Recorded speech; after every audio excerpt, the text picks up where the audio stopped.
শিল্প নিয়ে যে ভাবনা চিন্তা এরা করতেছে, এটা অত্যন্ত গুরুত্বপূর্ণ একটা জায়গা, যেটা আমি বিগত সময়ে কখনোই দেখিনি। প্রথম কিন্তু আমি কুমিল্লা শহরের শিল্পকলাতে অংশগ্রহণ করলাম, কিন্তু গত 3 বছরে অংশগ্রহণ করছি, কিন্তু এই প্রথম আমি সরাসরি আসলাম।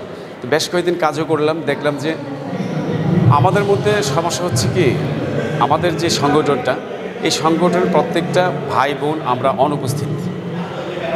স্বল্প কয়েকজন নিয়ে কিন্তু এত বড় একটা কাজ কখনোই সম্পাদন করা সম্ভব না। তো এখন আমরা যে 2-1 দিন কাজে আসছি, দেখলাম যে স্বল্প সময়ে যে এই পুরো হলটাকে কালার কম্পোজিশন করে এবং এই কাজগুলোকে সঠিক জায়গায় উপস্থাপন করা, এটা সো টাফ। কিন্তু এদের প্রশংসা করা প্রয়োজন। এইরকম একটা সুন্দর প্রকাশ আমি বিগত সময়ে আর দেখিনি, এই প্রথম আমার দেখা।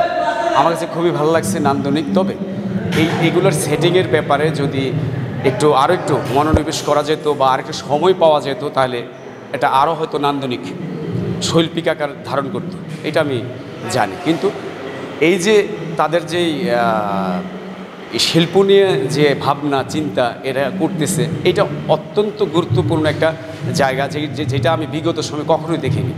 কুমিল্লায় থাকা অবস্থায় শিল্পকলায় এরকম অবস্থায় আমি কখনো দেখিনি। এটা আমার নতুন দেখা। এটা অনেক তাদেরকে মূল্যায়ন করতে হয়। আমাদের যে শাহরিয়ার স্যার, শক্তি স্যার, চন্দন স্যার, তারা যে এই যে প্রত্যেকটা শিল্পীকে নিয়ে একটা নতুন একটা উদ্যোগ নিয়েছে, এটার জন্য তাদেরকে আমি সালাম জানাই। এটা অত্যন্ত ভালো দিক, কিন্তু আস্তে ধীরে হয়তো এটা আরও আপডেট হয়ে যাবে, এটা সে আশা ব্যক্ত করছি আমি। আচ্ছা জয় ভাই, আমরা আসলে বিভিন্ন সময় বা ইতিহাস ঘেটে যেটা দেখে আসি, একটা ছবি এক একটা ইতিহাসের সাক্ষী, একটা বৈপ্লবিক পরিবর্তনের মাধ্যম হয়ে ওঠে। জি, বর্তমানে যারা ছবি আঁকছেন, আপনারা বা আরও যারা আঁকছে সারা দেশে, তারা কি ওই রকম শক্তিটা প্রদর্শন করতে পারছে ছবির মাধ্যমে? সেদিক থেকে আমরা অনেকটা পিছিয়ে, সেটা বলা মানে সঠিকভাবে যদি বলি, এটা আমরা অনেকটা পিছিয়ে। কারণ আমরা ওই রকম চিন্তাভাবনা করি না যে দেশ জাতি এবং দেশের জন্য আমরা কাজ করতে হবে, ওইখান থেকে আমরা অনেক পিছিয়ে আছি। এটা হতে পারে অর্থনৈতিক, হতে পারে তার যেই সময়ের অভাব, সেই কারণে। কিন্তু আপনি যেই কথাটা বলছেন, প্রত্যেকটা শিল্পীর এইটাই হওয়া উচিত যে দেশ জাতি এবং দেশের জন্য আমরা করা উচিত। তবে আমরা করব, আশা রাখি। অনেক শিল্পীরা করছে, এটা অস্বীকার করার মতো কোনো জোর নেই। আমাদের মাঝে অনেকেই করছে, হয়তো আমি করছি না, আমি আমার ব্যাপারটা বলতেছি, অনেকে করছে। ধন্যবাদ। Thank you. জিনিসটাকে বঙ্গবন্ধুর একটি প্রতিচ্ছবি তুলে ধরা হয়েছে।